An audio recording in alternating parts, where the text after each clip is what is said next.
I mean, I bet you there's not a person in this room who hasn't rejected someone because they were too nice to them. The most probable answer to the question, will you give me your phone number, is, are you kidding? The probability of rejection is very, very high. You can't go in there at 60% and hope to win. You have to go in there at 100%. How you feeling, Pinnacle Person? So this video is 7 lessons by Dr. Jordan Peterson on dating, relationships, and female psychology. Across these clips, I'm going to give some light interpretation, understanding, so you can better understand them to utilize them in your own life.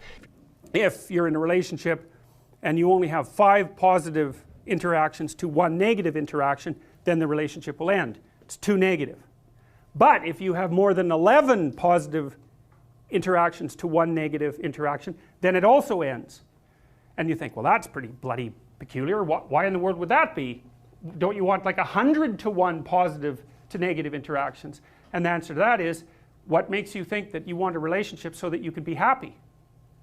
Or at least happy moment to moment. Why do you think that? It's certainly not the case. You know that too, because I bet you there's not a person in this room who hasn't rejected someone because they were too nice to them. Something like that. Person's no challenge. It's something like that. You want someone who, you know, you can get along with them, but now and then they bite you and you think, oh, that's interesting. You know, I didn't really expect that. And then you go and puzzle over it for a while and you torture yourself about it. And that's one of the things that keeps you really linked into the relationship. And the reason for that is that part of the reason that you want the relationship isn't so that you're happy right now. It's so that you can live a high quality life across multiple decades. And so you're looking for someone that you have to contend with, who's going to push you beyond what you already are, and who's going to judge you harshly often for your limitations. So I'll explain this point further with a story. The other day I was at this really cool hookah bar, and there was this like Model 10, like Instagram model, and I was just listening to her talk to her friends. And she was saying how she loves when a guy puts her in her place. She loves when a guy's not really an asshole per se, but when she knows when she's acting up on purpose, and she wants a guy to really just put her in her place, to say what's up, because like every other guy she comes across is so nice to her that she wants a guy to be different. She wants a guy to challenge her. So this kind of supplements what Jordan was saying. Many men aren't having the affairs of Tiger Woods. But that's not because they're good men. It's because they don't have, I think he said, a busload of Swedish bikini models waiting for them at the final hole. So the idea would be that you should conduct yourself so that you are attractive to many women. Maybe that you have your pick of them, but then you should pick one. Imagine that you sleep casually with 100 women in a 6-month period, or a 3-month period for that matter. It's not nothing to be attractive to women like that. It's really something to be attractive to women like that. But it isn't obvious to me that your choice to conduct yourself in that manner enriches your life and the life of other people more in any way than picking one person and actually having a relationship with them.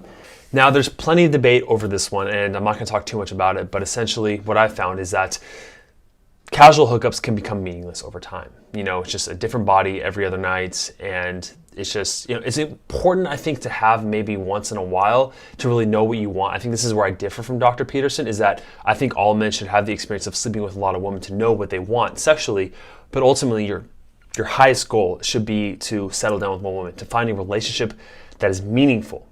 So I totally agree with him that when you don't find meaning, when you don't find one person to really meet your needs, then it's kind of empty. You know, the thing is, women also underestimate the degree to which men are terrified by women.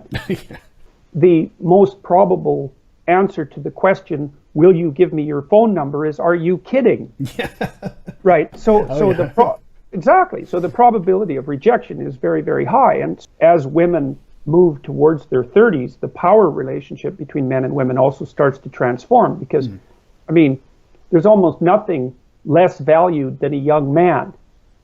But that starts to change as men move towards their 30s if they're successful. Whereas there's almost nothing more valued than a young woman.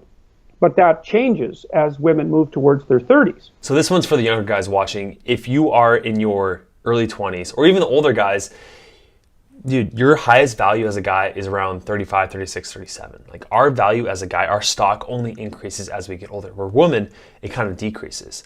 So it just kind of gives you some solace to understand that, like, okay, you know what, I have time to work on myself, to improve myself, that maybe I'm not attracting the highest quality woman right now, but I have time to increase my value as a guy. And one way to do that is to increase your beliefs about yourself, which you can set up a call with me down below. So if you're ever wondering why men are the way they are, the real answer to that is because that's how they evolved to impress women. So, because obviously, if that wouldn't have happened, given that sexual selection is such a powerful selecting force among human beings, well, it wouldn't have worked out. So women did make men self-conscious. As we got more cognitively sophisticated, one of the prices we paid for that was that our head expanded.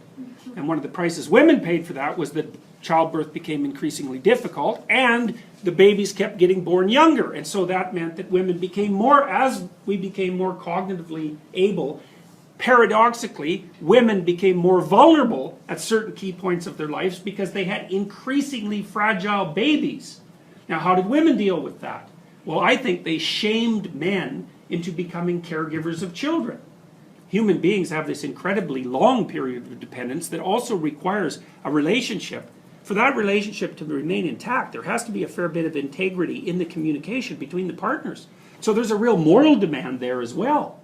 So these next couple of clips all have to do with tests and how a woman tests you. And to really hammer this home, you have to recognize that as humans, as Dr. Peterson says, women had to select a guy that was going to commit, that was going to be able to take care of their kids. That's why when they test you, they're seeing if you're capable of passing their test, because it is an example. If you can pass their test, then you can most likely pass the world's test. So they're going to test you hard, and you should want a woman to test you hard because it is an opportunity to show your worth.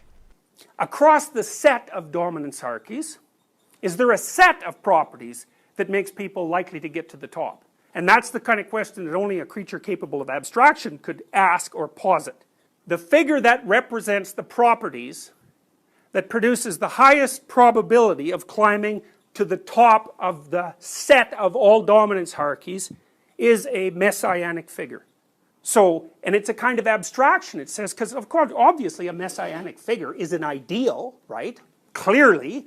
And so then you might think, well, an ideal in relationship to what? He generally is the perfect person. Well, how would we come up with the concept of what constitutes perfect? Think about it as a biological category. There's hardly anything more perfect than the ability to climb to the top of whatever dominance hierarchy you happen to be put in. Now, one of the things I would say is that women exerted tremendous selection pressure on men to be exactly that sort of creature. Now I'm going to piggyback again on the whole test thing, and now you have two camps of guys that I've seen across my period on YouTube and everything. You have the guys that really, when they see a woman nagging, when they see a woman testing them, they're like, women are entitled, women shouldn't do this, you know, man, they don't recognize like how great they have it, and they take this like victim mentality and just questioning reality. When you could take the other side of things, where you love that a woman tests you because it's an opportunity to show more of who you are. I mean, think about it, man. Like, if women never test men at all, they would just end up with the first guy they wanted that they saw, and then that would be it. And I mean, start to view tests as opportunities to show your value to the girl.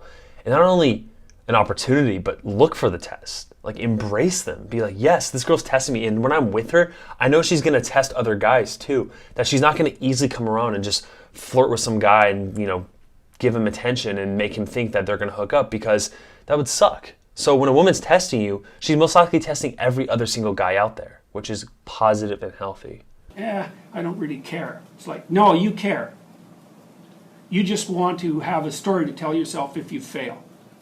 Well, and then if you have that story, well, then probably you're going to fail, because you don't get to do that. You can't go in there at 60% and hope to win. You have to go in there at 100%. Now, that's cool too, because what it implies is just what the clinical psychologists have been telling people for 60 years or 70 years, right?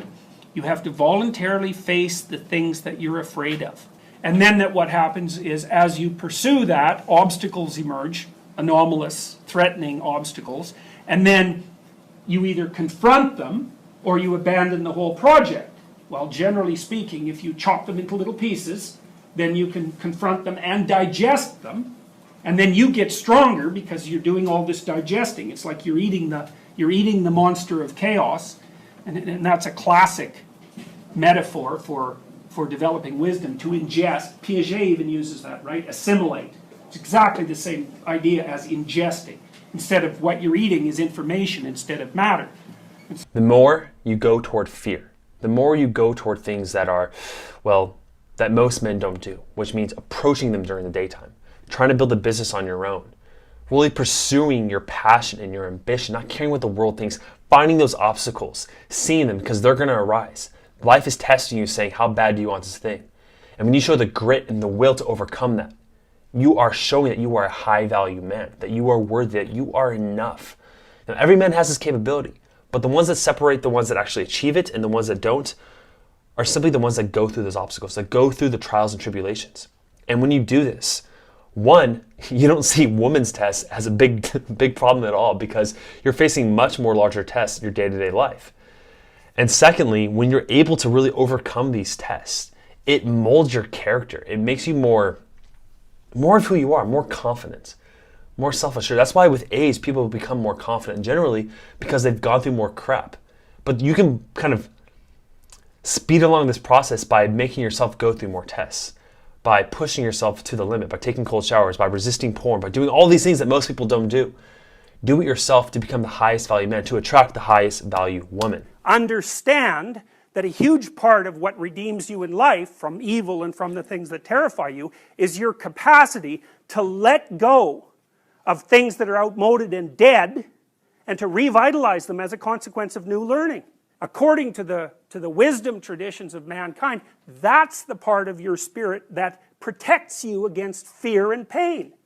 Because you might say, well, you know, if you don't want fear and you don't want pain, you should build a big wall around yourself and wrap yourself up in styrofoam and sit right in the middle, you know, where nothing bad is ever going to happen to you. But, you know, first of all, that's obviously ridiculous. And second of all, you'd die of boredom in no time flat if you did that. The man who's capable of standing up to predatory reptiles is also the one who is most likely to attract women. If you're new here, press subscribe, because I come out with plenty of videos every week on how to be your best self, to reach your full potential, to attract the highest quality woman in your life. Also, if you like a video like this, press like so I know that, so I'll make more videos just like it. Thanks for watching the video for the 7 lessons by Dr. Jordan Peterson with the one bonus one. If you like the video, make sure you press that like button here. Check out this video right here of Dr. Peterson as well. When it comes to his 12 rules of life, I chose number 4, comparison. It's a really good video. Check it out. Set up a call with me right here. And as always, you know I love you. You know, I'll see you next time. See ya.